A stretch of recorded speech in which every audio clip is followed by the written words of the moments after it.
What's going on, everyone? Welcome to Financial Fitness. I'm your host, Jerrod Myers, brought to you by the Old Fashioned Health Network.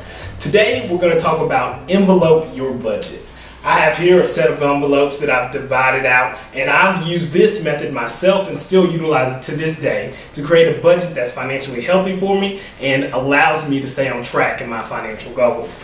As I said in the last episode, we always want to talk about paying ourselves first. We're the most important thing in this entity, and we want to check that off the list. Pay yourself first.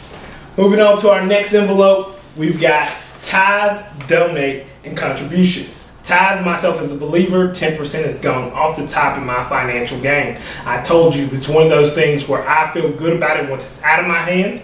You also have the options to donate, whether for tax write-offs that can benefit you later down the line. It's always been something that's been great for a lot of people when it comes to tax season. And we have contributions, whether you make it towards a school, a team, something that really is going to make you feel good about giving that money for a greater purpose other than yourself. Moving on down the line, we have our biggest expense, usually rent or mortgage. This is the bill that we really want to tackle first. It's one of the things that we want to knock out after we paid ourselves and after we've contributed, tithed, or donated our money.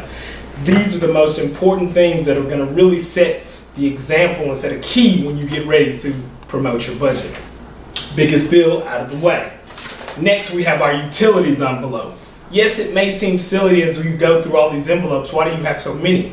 But when you divide your money out like that, you find a way for it to work for you rather than you working for it. Utilities are one of those things that include water, heat, electric, gas, you name it. It's somewhere in the utility phase, whether you have an apartment or whether you have a house. It's going to be another expense that you will need to moderately expense in the wintertime and in the summertime, as they're going to range in prices. Moving on to our next envelope are bills. Bills can range anything between credit card, car payment, anything. It's a variety of things. So we have a bill envelope designated just for that. And of course, we always have those rainy days, right? Got a little illustrative with it as well because yes, I don't know when my car is going to go out. I don't know if I need a new car battery. I don't know if I need a new tire. I don't know if I need something that's important or I have to go to the doctor that the copay can't cover just yet.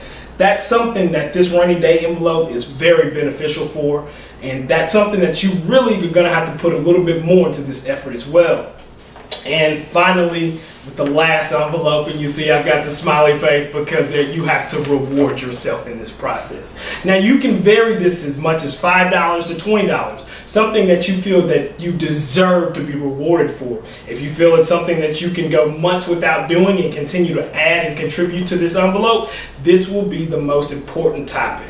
So yes, these envelopes are set. You have to continue to find what's going to work for you in this method of bills, utilities, rent, mortgage, tithe, and paying yourself. Whichever order you do it is fine. But learn to create the method, learn to find something that works for you, and learn how to stay financially fit in this journey.